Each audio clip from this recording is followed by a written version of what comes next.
History remembers Zeus as the king of gods. Powerful, wise, the ultimate authority of Mount Olympus.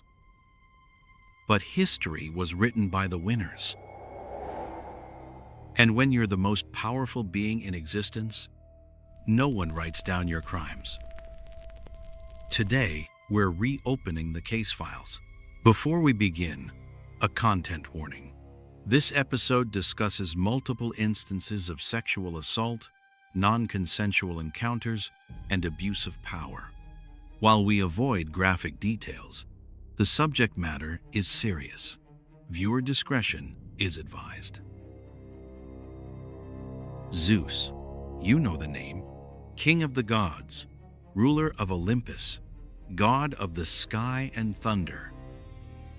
He's in movies, video games, young adult novels.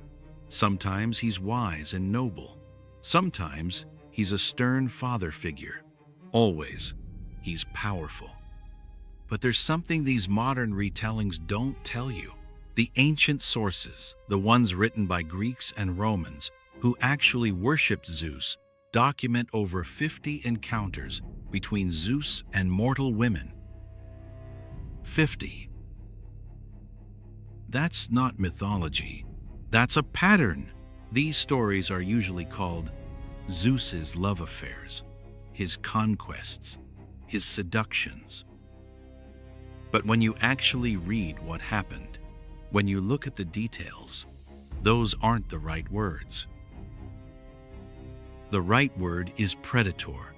Today, we're examining Zeus through a modern lens, not as a mythological character to be admired or dismissed, but as a case study in how absolute power enables absolute corruption. How systems protect powerful men. How victims are blamed instead of perpetrators. And how we're still telling these stories wrong. Let's start with what everyone knows. Zeus is the king of the gods in Greek mythology, son of the Titans, Kronos and Rhea, brother to Poseidon, Hades, Hera, Demeter, and Hestia. After overthrowing his father in the Titanomachy, the War of the Titans, Zeus claimed dominion over the sky and became ruler of Mount Olympus. In ancient Greece, Zeus was the ultimate authority, father of gods and men, protector of justice, hospitality, and oaths. When someone swore by Zeus, it was binding. Temples to Zeus existed across the Greek world. The statue of Zeus at Olympia was one of the 7 wonders of the ancient world. He was everywhere.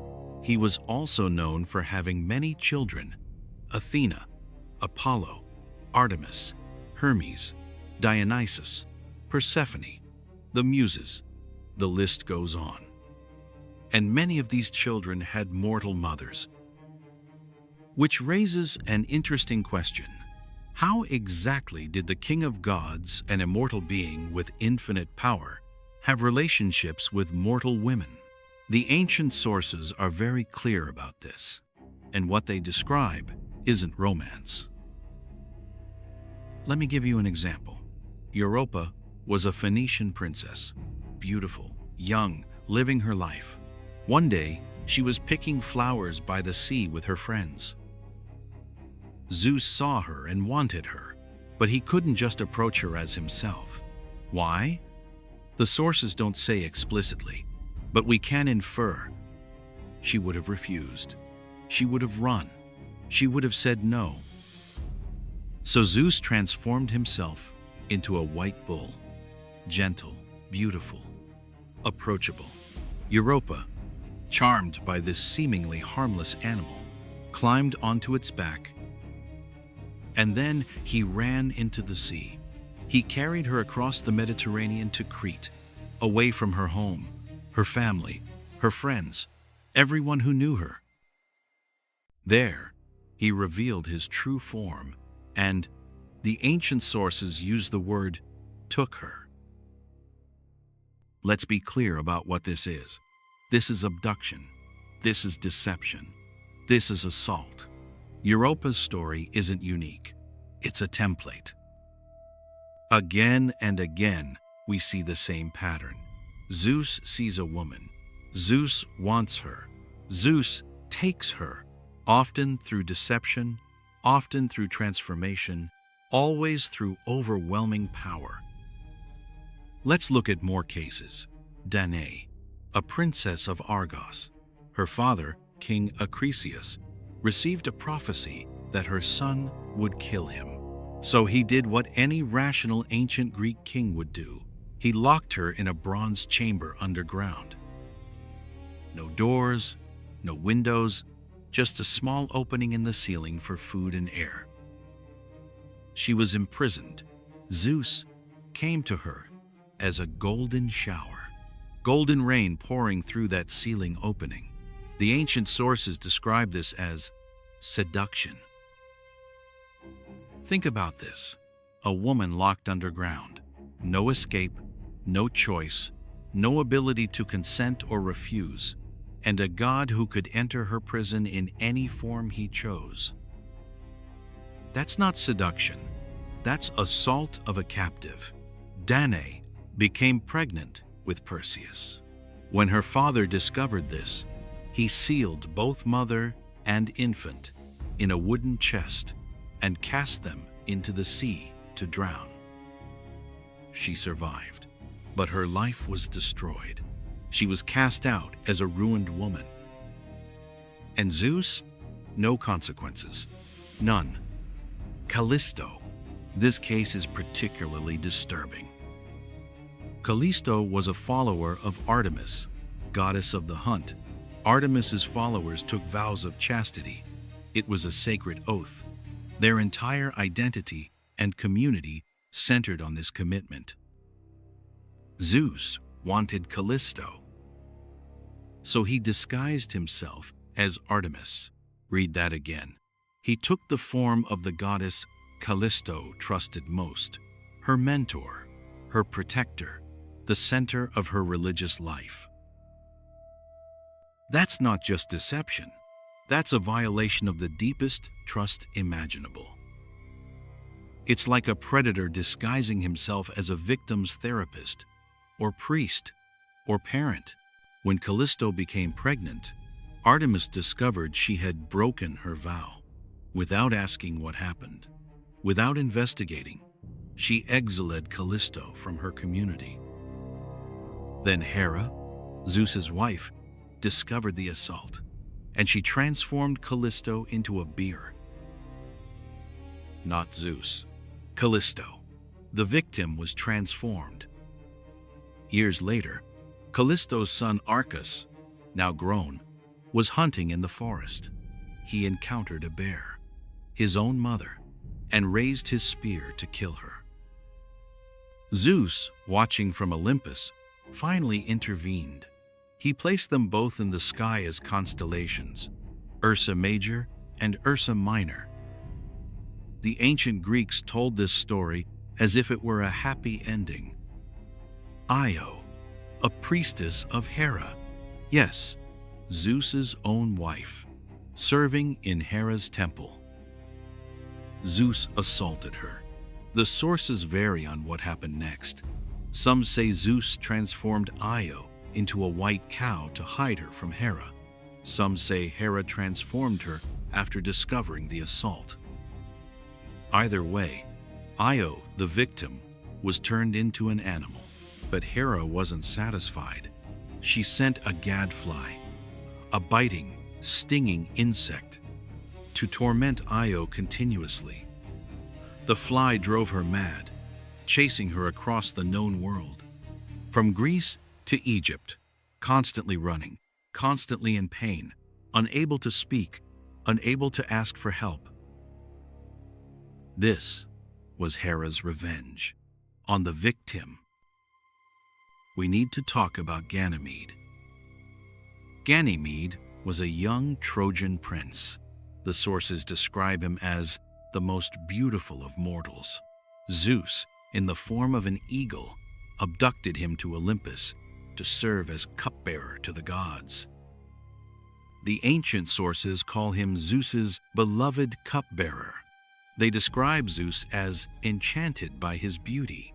The sources don't explicitly discuss consent. They don't discuss Ganymede's age, though youth is emphasized.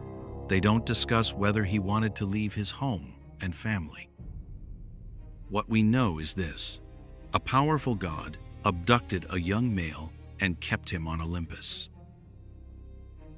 In modern terms, this is abduction. Some scholars argue this reflects ancient Greek pederastic customs. That doesn't make it acceptable. It makes it systemic abuse. Let's pause and look at the pattern. Deception through transformation. Europa, Leda, Danae, Callisto. Assault of captives or isolated victims. Danae, Io, Aegina. Abduction by force. Europa, Ganymede, Antiope. Disguising as trusted figures. Callisto, Alcmene. This isn't mythology. This is a criminal pattern. And here's what's even more disturbing. In every single case, the victim faced consequences: exile, transformation, punishment, death. Europa never saw her family again, died in exile. Danae, cast into the sea to drown. Callisto, transformed, exiled, nearly killed by her son. Io, tortured, driven mad, wandered for years. Semele, tricked into a request that killed her. And Zeus? Nothing. Every time. We need to talk about Hera, Zeus's wife, queen of the gods, goddess of marriage. Her rage is legendary. The ancient sources are filled with stories of Hera's vengeance. But look who she targets. Not Zeus, his victims. Io, transformed and tortured. Callisto, transformed into a bear. Semele, tricked into death. Leto, chased across the world, forbidden to give birth on solid ground. Echo, lost her voice, condemned to repeat others' words. Lamia, her children killed, driven mad. Every single one, a victim of Zeus, punished by Hera. Why? The sources tell us Hera was jealous. But let's think about this more carefully. Hera was trapped. In ancient Greece, divorce wasn't an option for women, even goddesses. She couldn't leave Zeus. She couldn't challenge him directly. He was the king of gods, more powerful than her. So she directed her rage at the only targets she could reach, the women. This should sound familiar. How many times have we seen this pattern in modern cases? The powerful man is protected, untouchable, so anger flows to the other woman. The victim is called a homewrecker, a seductress, a liar. We blame the woman. We always blame the woman. Hera was doing what she'd been taught to do, what her culture demanded she do. Blame the victim. Protect the powerful man. Zeus didn't act alone. He had help. Hermes, messenger of the gods, helped Zeus in his schemes. He helped abduct Ganymede. He delivered messages to arrange encounters. Other gods looked the other way. No one challenged Zeus. No one stopped him. No one held him accountable. Why? Because he was the king, the ultimate authority, too powerful to challenge. Harvey Weinstein was protected by Hollywood for decades. Everyone knew, no one acted. Bill Cosby's assaults were an open secret in entertainment for years. Jeffrey Epstein's connections to powerful people shielded him from consequences. The pattern is always the same. Systems protect powerful predators. This is why Zeus matters, not because he was real, but because the pattern is real. Absolute power, zero accountability, systemic complicity, victim blaming. The names change, the pantheon changes, but the pattern stays the same. So let's talk about why we're still getting this wrong. Open a mythology book, search for Zeus online, watch a movie adaptation. Zeus's encounters with mortals are called love affairs, romances, seductions, even conquests. These words are wrong, deliberately, dangerously wrong. A love affair implies mutual feeling, equality, choice. A seduction implies persuasion, charm, willing participation. A conquest uses military terminology, already problematic, but at least acknowledges force. But the accurate words are these: assault, abuse, predation. Why does language matter? Because it shapes how we think. If Zeus seduced Europa, she's partly responsible. Maybe she led him on. Maybe she wanted it. But if Zeus assaulted Europa, if he abducted and violated her, then she's a victim, and he's a predator. Words matter. Framing matters. Here's the question we need to ask. Can you consent to a god? Think about the power dynamic. Divine versus mortal. Immortal versus someone who will die. Someone who controls the sky, storms, lightning, life and death itself, versus a human being. Can you say no to someone with infinite power over you? Can you say no to your boss when he controls your career, your income, your future? Can you say no to your teacher when he controls your grades, your degree, your reputation? Can you say no to your priest when you've been taught he represents God's will? Can you say no to a producer when he controls whether you work in Hollywood again? This is the power dynamic. This is why it's assault. The Me Too movement revealed what many already knew. Powerful men in entertainment, politics, religion, and business had been assaulting women for decades. The patterns were always the same. Systems protected them. HR departments, legal teams, NDAs, settlements, careers destroyed for speaking out. Victims were blamed. What was she wearing? Why was she alone with him? Why didn't she say no? Other men enabled them. Everyone knew. No one acted. This isn't ancient history. This is now. Zeus is every powerful man who believed his authority made him untouchable. Hera is every system that punishes victims instead of predators. The other gods are every person who knew and said nothing. The myths are showing us ourselves. Here's why this matters beyond ancient mythology. We're still telling these stories. Percy Jackson books, with millions of young readers, present Zeus as a complicated but ultimately legitimate authority figure. Netflix's Blood of Zeus romanticizes his relationships with mortals. Disney's Hercules makes him a lovable, goofy dad. We're teaching children that this is just mythology, that it's not real, so it doesn't matter.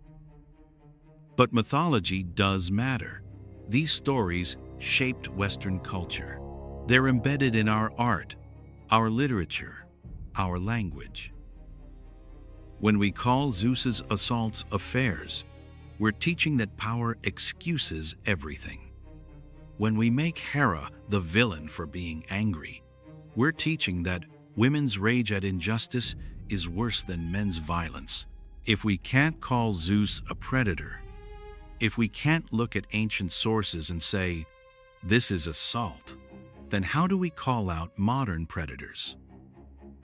If we excuse Zeus because it was a different time, then we're saying context erases harm.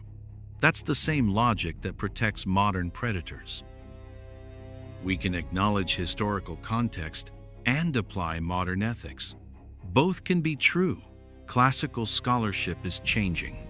Modern scholars like Mary Beard, Emily Wilson, and others are re-examining these myths through a feminist lens. They're asking the questions we should have been asking all along. Where are the women's voices? How did the victims experience these stories? What does it mean that our heroes committed these acts? We're learning to read these myths differently. This doesn't mean we erase mythology. We don't ban these stories or pretend they don't exist. It means we tell them honestly. We call them what they are. Zeus was a serial predator. His victims deserved better. And we deserve better than to keep romanticizing their suffering. So here's the verdict.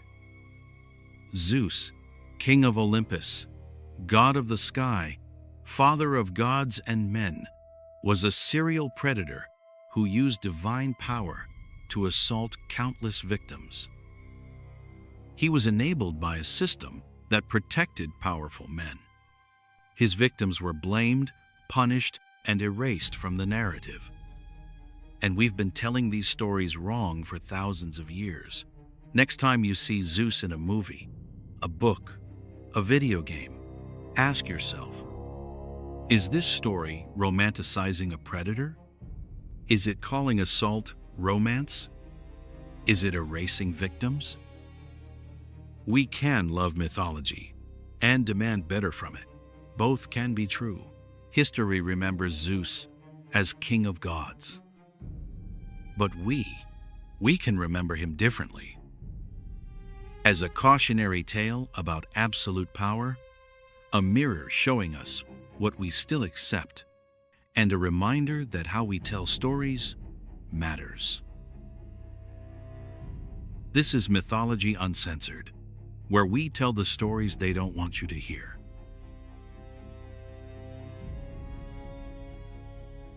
Next time, Zeus's wife Hera spent centuries punishing his victims instead of him. We'll ask why.